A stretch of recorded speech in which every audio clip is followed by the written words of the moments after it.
Injil Markus pasal yang keempat. Mari kita baca dari ayat 35 sampai yang ke-41. Injil Markus pasal yang keempat ayat 35 sampai 41. Mari saudara, saya membaca satu ayat. Kembali saudara-saudari membaca satu ayat. Markus pasal 4 ayat 35 mulai. Pada hari itu, waktu hari sudah petang, Yesus berkata kepada mereka, "Marilah kita bertolak ke seberang."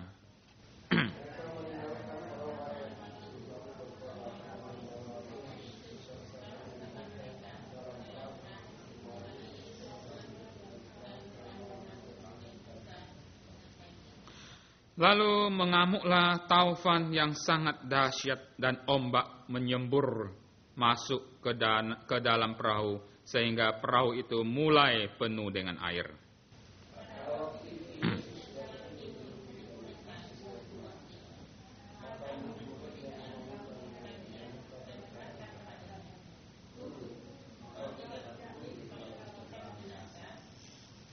Ia pun bangun menghardik angin itu dan berkata kepada danau itu, "Diam, tenanglah." Lalu angin itu reda dan danau itu menjadi teduh sekali.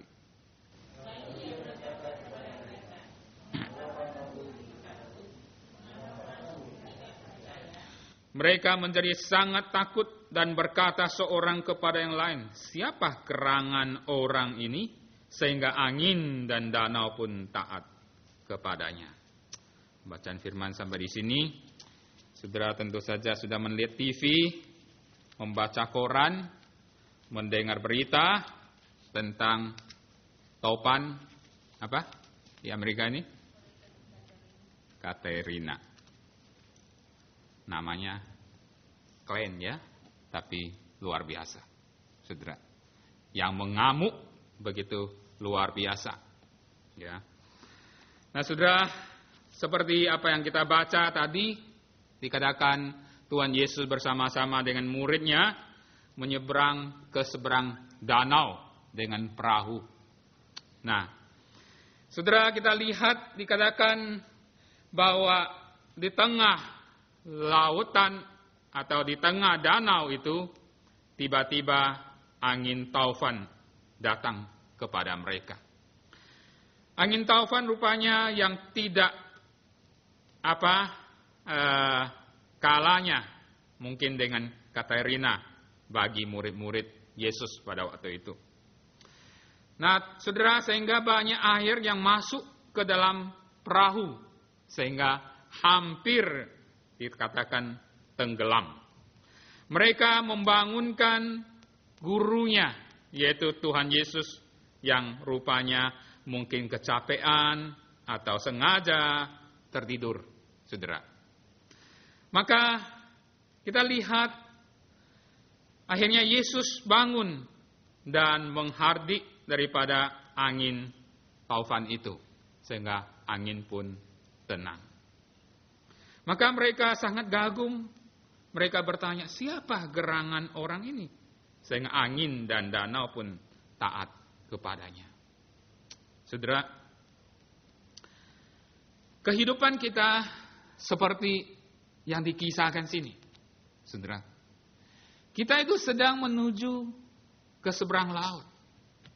Ya. Seberang laut itu surga. Saudara, nyanyian-nyanyian yang kita nyanyi khususnya tadi, Tuhan tidak menjanjikan semua lancar. Ya. Itu satu nyanyian yang indah yang dikisahkan oleh pengarang lagu itu. Nah, saudara, sungguh dalam kehidupan kita tidak akan luput banyak kesusahan-kesusahan. Ya.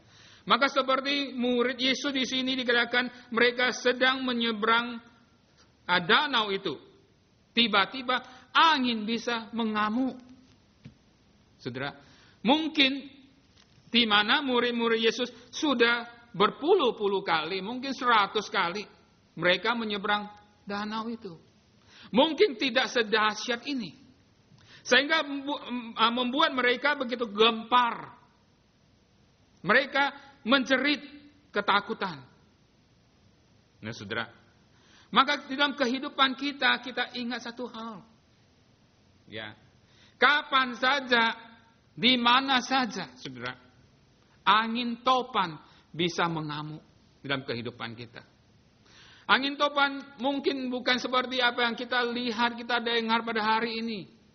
Ya, topan Katrina. Tapi kadang-kadang angin topan itu datang pada kita itu penyakit mungkin, kesusahan mungkin, tidak ada pekerjaan mungkin, kematian daripada famili kita mungkin. Nah, saudara, kapan-kapan bisa terjadi. Maka Tuhan Yesus berkata kepada murid-muridnya, ya, di dalam dunia kita ada kesusahan. Kita tidak akan luput akan kesusahan itu. Nah, saudara, kita baru dengar mungkin tahun yang lalu, ya, tsunami di Indonesia, di Aceh. Sekarang tiba di sini. Siapa sangka? Ada orang bilang, mungkin nanti di Sacramento. Mungkin nggak? Katanya mungkin loh. Di downtown bisa tergenang semua. Karena sungai, ada 2 sungai itu. Siapa tahu? Tempat saya Group kena juga. TT mungkin enggak di gunung. Di gunung pun bahaya. Saudara. Kita tidak akan luput daripada ombak. Ya, ombak kehidupan kita bisa menyerang kita. Nah, saudara. Saudara, mari kita lihat. Kenapa ada ombak? Kenapa ada penderitaan, ada kesusahan? Saudara, paling tidak Alkitab bisa mengatakan kepada kita, ada 3 sumber. Ya. Sumber yang pertama, mungkin itu adalah dari yang kita selalu bilang, iblis. Ya, memang iblis selalu mengacaukan daripada kehidupan kita dengan bermacam-macam cara. Dia tidak ingin kita beriman kepada Tuhan. Maka dengan bermacam-macam serangan iblis, kematian, penderita, penyakit, kekurangan ekonomi dan sebagainya, ekonomi bangkrut dan sebagainya. Nah, saudara, iblis adalah tidak senang akan kita mengikuti Tuhan.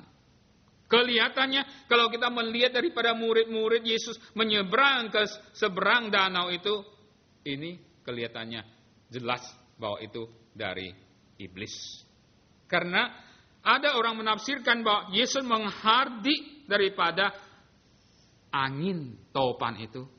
Selalu dalam Alkitab, kalau menghardik itu adalah dipakai untuk iblis. Ya, sudah. Iblis selalu ingin mengacaukan kita. Ingat, ya. Maka kita harus selalu dekat kepada Tuhan. Harus selalu ingat bahwa bisa menang dalam Tuhan. Bisa menang dalam penderitaan hanya dekat dengan Tuhan. Itu pertama. Nah, penderitaan kadang-kadang ombak taufan bisa datang kepada kita, saudara. Mungkin itu adalah dari manusia sendiri. Dari manusia sendiri. Mungkin dari orang lain kita tidak berdosa. Ya. Orang lain berdosa, kita kena tulahnya dikatakan. 911 kita tahu. Banyak orang yang tidak berdosa. Ya, kenapa harus mati? Nah, itu karena manusia lain berbuat demikian. Maka kita juga ingat bahwa kita masih tinggal dalam dunia yang dikatakan dunia telah tercemar dosa. Nah, saudara, dosa orang lain bisa mencemarkan kita. Kalau demikian, saudara, tentu saja Tuhan kita tidak bersalah. Ya, kita tidak berdosa, orang lain yang berdosa mungkin bisa efek daripada penderitaan itu kepada kita. Nah, saudara, maka kita harus lihat penderitaan itu dari mana. Tentu saja ombak yang dikatakan di sini bukan karena manusia yang lain. Maka topan Katrina, ada orang bilang, kita mau menyelidiki siapa yang bersalah sih? Pemerintah? Karena sudah tahu mungkin Ya, nggak tahu ombak datang. Maksudnya bisa dicegah supaya tidak banjir gitu. Nggak tahu, saudara. Mungkin itu manusia yang berbuat salah. Ya, kalau manusia bersalah, maka manusia itu tanggung jawab akan hal itu. Terus hal yang ketiga, saudara, penderitaan itu bisa datang dari diri kita. Ya, mungkin karena dosa kita. Sering, saudara, dosa selalu ada penderitaan. Kalau dosa itu ada dosa dari dosa kita, saudara, harus bertobat satu-satu halnya. Tidak ada jalan lain. Ya, pertobatan itu penting di dalam diri kita kalau kita menghadapi daripada ombak penderitaan itu. Nah, maka saudara, kita akan lihat kalau ada satu ombak penderitaan, mungkin taupan kehidupan menyerang kita. Kita bertanya, kita selidiki, ya, kita renungkan di hadapan Tuhan. Itu dari mana? Kalau dari iblis, saudara, kita nggak usah takut. Ya, kita terus dekat kepada Tuhan. Dari orang lain akan bertanggung jawab di hadapan Tuhan. Kalau dari diri kita sendiri, saudara, kita harus minta ampun di hadapan Tuhan. Itu satu-satunya jalan keluar daripada penderitaan angin taupan ini. Nah, saudara, kita melihat di mana murid-murid Yesus di dalam kapal. Ya, bagaimana mereka reaksi di dalam menghadapi ombak ini. Saudara, di mana mereka melihat bahwa air sudah memenuhi perahunya. Dia melihat gurunya kok bisa tidur. Dia nggak tahu. Ya, saya katakan, apakah Tuhan Yesus capek atau Tuhan Yesus sengaja di sana bisa tidur? Angin taupan yang begitu luar biasa. Ya, tentu saja Tuhan tidak usah takut. Ya, Tuhan tidak usah takut. Tapi bagaimana reaksi daripada kita melihat murid-muridnya menghadapi angin taufan yang demikian hebat ini? Demikian bagaimana kita menghadapi angin taufan kehidupan kita yang mungkin akan menyerang kita. Nah, ini penting, saudara. Pertama, kita melihat apa reaksi daripada murid Yesus. Mereka berteriak, saudara. Mereka datang kepada Yesus, itu betul. Ya, itu satu hal yang betul. Harus datang kepada Tuhan Yesus. Tetapi sikap yang dia lakukan oleh yang murid-murid Yesus lakukan, datang kepada Yesus, itu yang kurang benar. Maka Yesus kan akhirnya seperti marah itu ya kepada mereka. Ya, kalau kita datang kepada Tuhan, kita minta tolong kepada Tuhan. Kalau kita dimarahi Tuhan, mungkin kita lebih ngamuk ya. Tetapi ingat, kalau kita salah, ya datang kepada Tuhan dengan sikap yang salah, kita jangan ngamuk. Karena murid-murid datang kepada Yesus, dikatakan mereka membangunkan Yesus. Apa yang dia katakan di sini, saudara? Maka dia bilang, "Guru, engkau tidak peduli kalau kita binasa." Ya, saya nggak tahu itu bagaimana murid-muridnya membawa perkataan ini ya, dengan kasar mungkin, dengan teriak mungkin, ya, dengan marah sekali mungkin.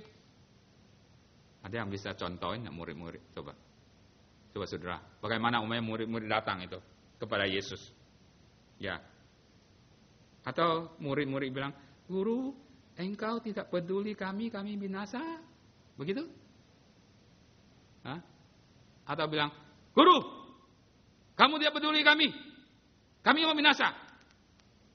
Bagaimana coba saudara?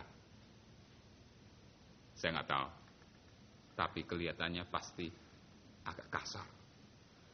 Agak marah. Agak emosi pasti. Ya, pasti emosi di sini. Maka saudara, sering di dalam menghadapi gelombang badai kehidupan kita, yang pertama kita reaksi apa? Emosi. Ya. Salahin orang lain mungkin. Salahin Tuhan. Yang tidak salah disalahin. Selalu dengan menanggapinya, mengatasinya dengan marah, dengan emosi. Saudara, ingat, emosi selamanya tidak akan bisa membereskan masalah. Tambah bermasalah. Ya, coba saja saudara. Kalau kita ada masalah di keluarga, di gereja, ya, di dalam kehidupan kita, di dalam pelayanan kita. Kalau ada masalah, kamu emosi, saya emosi, saudara apa? Jadi apa? Habis. Saudara, habis. Masalah datang, sudah kita nggak bisa tangani dengan emosi. Nggak akan ada jalan keluar. Terus, murid-murid Yesus bagaimana menanggapi daripada badai yang menimpa itu? Mereka datang kepada Yesus, betul harus datang kepada Yesus. Tetapi pasti dengan emosi. Tuhan, maka dia berkata ya, tidak peduli kalau kita binasa. Itu berarti sudah pasti emosi. Kalau kita binasa itu. Sudah. Kemudian kita lihat juga satu hal ya. Sesudah Yesus menenangkan danau itu, Yesus murid-murid Yesus berkata lagi. Ya. Saudara, di sini Alkitab mengatakan ada 2 takut. Ya.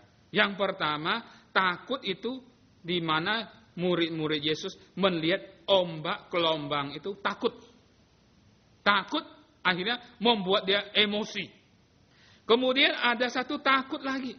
41 dikatakan, mereka menjadi sangat takut dan berkata seorang kepada yang lain, siapakah gerangan orang ini sehingga angin dan danau pun taat kepadanya. Nah, sesudah melihat danau itu berhenti, mereka takut lagi. Sekarang takut bukan takut angin. Takut siapa? Takut Tuhan gitu. Ya, mungkin sudah salah omong atau apa gitu ya. Sudah salah marah gitu ya kepada Tuhan. Sekarang takut. Saya yakin di sini takutnya yaitu wah, lihat Tuhan ini siapa? Seharusnya saya takut ini. Jadi kita bisa lihat di sini ya. Mereka mengatasi taufan angin itu dengan emosi. Kedua saudara, dia tidak bisa memikirkan. Ya. Angin taufan itu kok bisa beres oleh Tuhan Yesus itu. Nah, kita melihat kita mengambil satu kesimpulan. Bahwa kadang-kadang taufan kehidupan kita, saudara, kita atasi, saudara. Kita tidak bisa dengan emosi. Dan kadang-kadang pun, saudara, kita tidak bisa dengan akal sehat kita. Bukan? Murid-murid juga heran kan? Kok Yesus bisa menenangkan danau ini? Menurut dia selama ini, dia tidak pernah lihat. Apalagi taufan yang begitu hebatnya. Bagaimana manusia berdaya untuk menghadapi taufan ini yang begitu dahsyat ini. Maka akhirnya mereka kagum, mereka takut, mereka bertanya, siapakah gerangan ini? Orang ini adalah Yesus. Siapakah Yesus ini? Saudara, dia bisa tenangkan ombak ini. Nah, saudara, kadang-kadang kehidupan kita nggak bisa juga pakai untuk membereskan kehidupan dalam topan kehidupan kita dengan rasio kita. Jadi pakai apa? Percaya kepada Tuhan. Maka Yesus berkata kepada dia apa?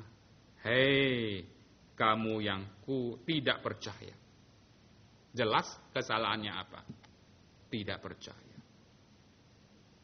Saudara, saya yakin mereka sudah mengikuti Yesus sudah mungkin ada 1 tahun, ada 1 tahun lebih. Kurang tidak dicatat.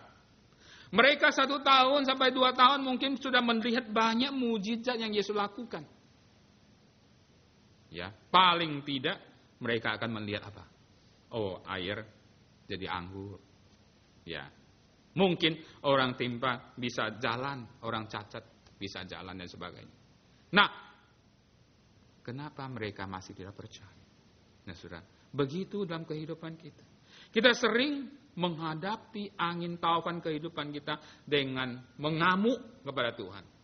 Ya, dengan tidak percaya kepada Tuhan. Sudah.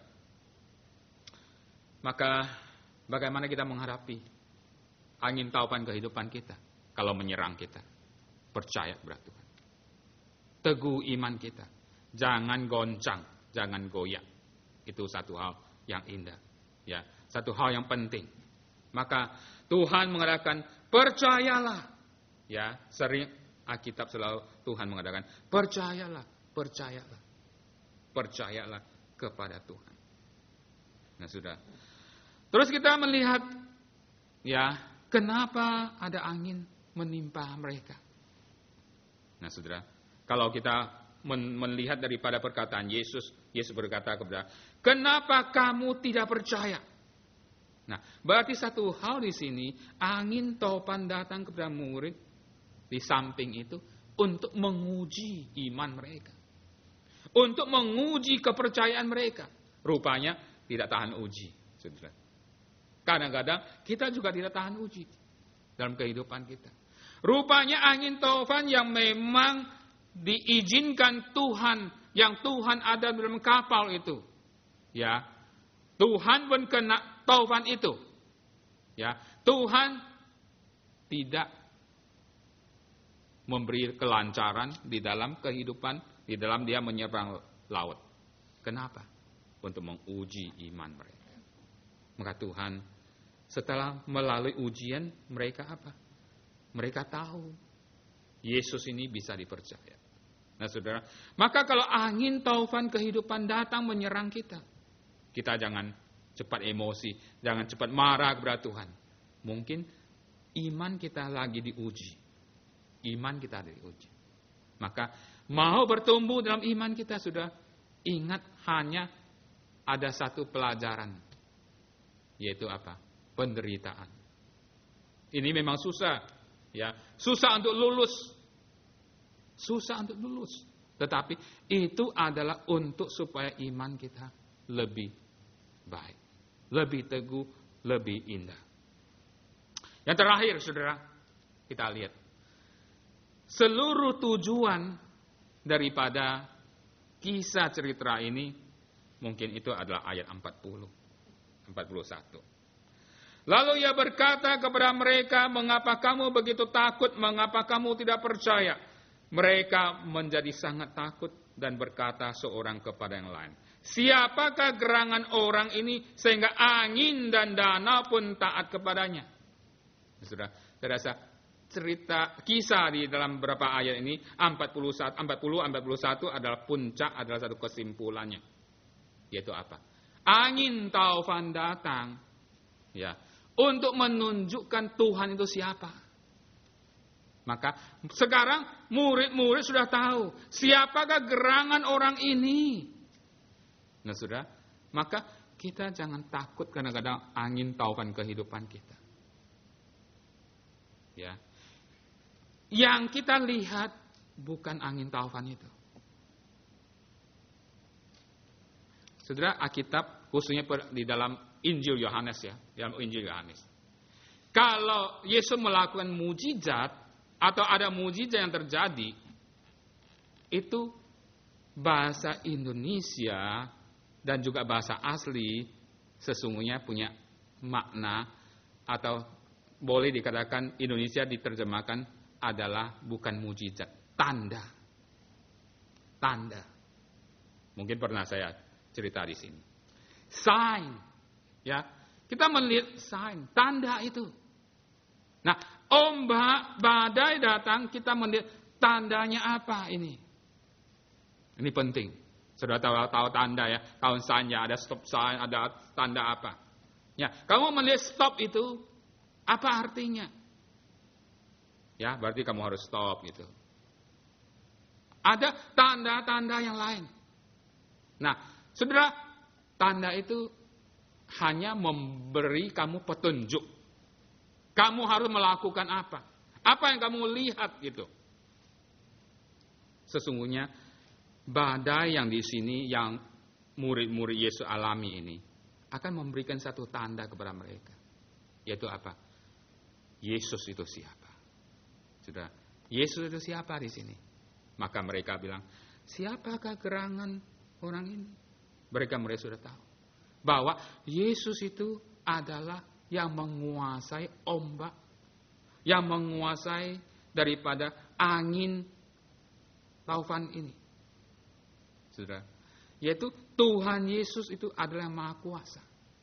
Nah, sudah, kalau dalam kehidupan kita, kalau selalu badai atau penderitaan datang dalam kehidupan kita, saudara, harus kita pikirkan satu hal. Tuhan kita itu siapa? Kalau kita melihat Tuhan kita lebih besar dari penderitaan, sudah, kita tidak akan goyang. Kalau kita melihat penderitaan atau badai ombak kehidupan kita lebih besar daripada Tuhan, sudah, kita akan tenggelam.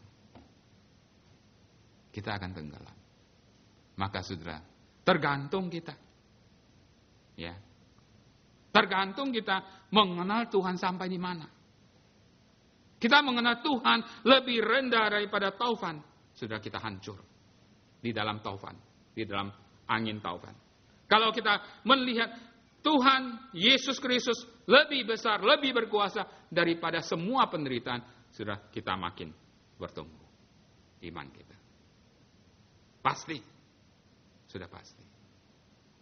Sudah, ada satu lagu yang akan kita nyanyikan, ya.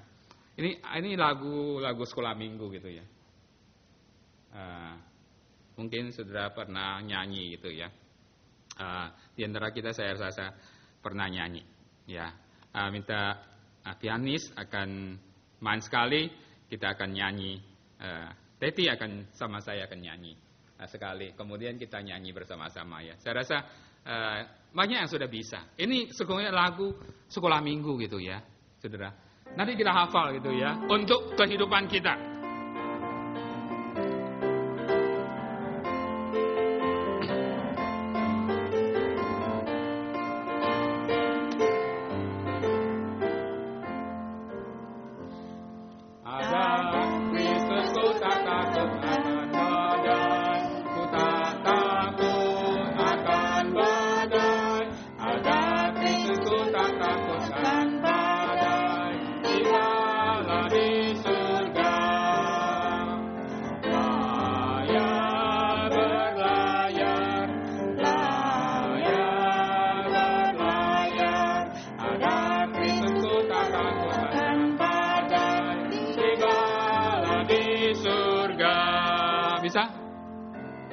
Bisa kan anak sekolah minggu punya ya. Oke, kita nyanyi sama-sama. Ada Kristus ku tak takut akan badai, ku tak takut akan badai.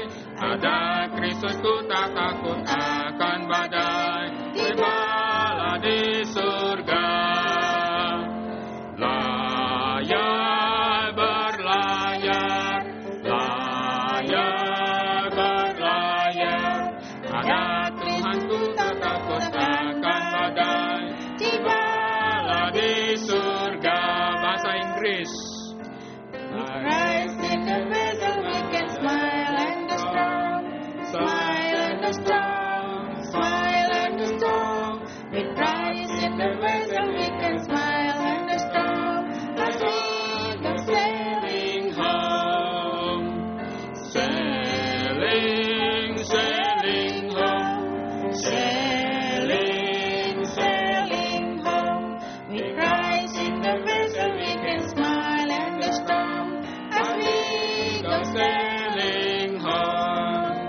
Sudah, kalau bahasa Inggris lebih hebat ya. Badai, senyum kita. Di dalam badai senyum. Bisa senyum? Susah senyum. Tapi kalau terjemahan bahasa Indonesia bebas itu, tidak usah takut. Ya, kita nyanyi sekali lagi. Lebih semangat ya.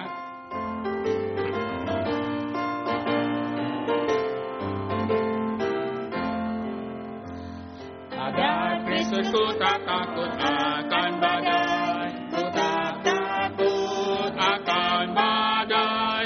Ada Kristus ku tak takut akan badai, gembala di surga.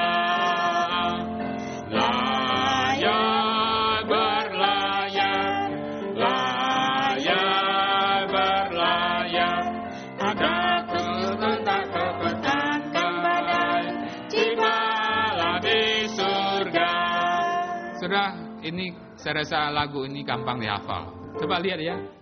Ada Kristus, ku tak takut badai. Cuma satu kalimat.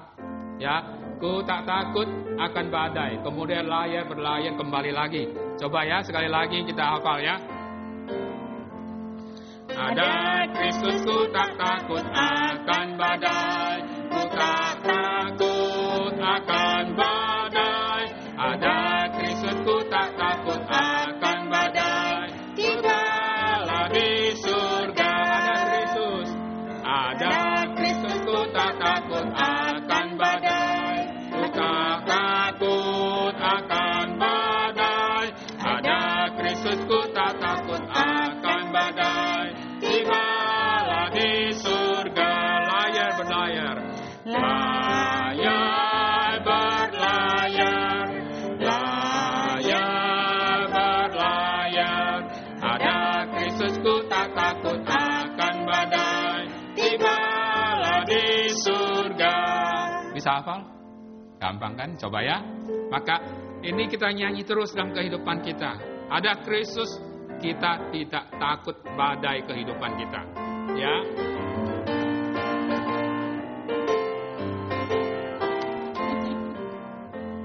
Ada Kristus, ku tak takut akan badai. Ku tak takut akan badai. Ada Kristus, ku tak takut akan badai. Tibalah di surga. Layar berlayar. Layar berlayar. Ada Kristus, ku tak takut akan badai. Tibalah di surga. Tiba di surga, nggak akan tenggelam. Ada Kristus, badai apa saja kita nggak usah takut. Ya, amin. Amin. Kita berdoa. Sungguh Tuhan, kami hidup dalam dunia ini, kami tidak luput akan badai. Angin topan akan mengamuk setiap saat di dalam kehidupan kami. Tapi Tuhan, kami bersyukur karena Engkau berada di tengah-tengah kami. Engkau selalu menyertai kami. Karena Tuhan, Kristus lebih besar daripada badai. Lebih berkuasa daripada semuanya. Maka Tuhan, di dalam Kristus kami tidak takut badai. Kami pasti Tuhan akan selamat sampai ke seberang. Kiranya Tuhan berilah iman yang teguh kepada kami. Jikalau badai kehidupan menyerang kami, kiranya ingatkan kepada kami firman-Mu khususnya pada sore hari ini. Kami berada di dalam Engkau. Kami berpegang teguh akan iman kami. Bersandar kepada Engkau. Tuhan, kami akan menang dalam badai itu. Kami bersyukur untuk semuanya. Karena penyertai kami selama ini. Kiranya Tuhan terus menyertai kami. Firman-Mu Tuhan menyertai kami. Beri kekuatan kepada kami. Supaya Tuhan kami makin hari hidup makin bertumbuh di hadapan Engkau. Iman kami makin hari makin kuat. Di dalam nama Tuhan Yesus kami sudah berdoa. Amin.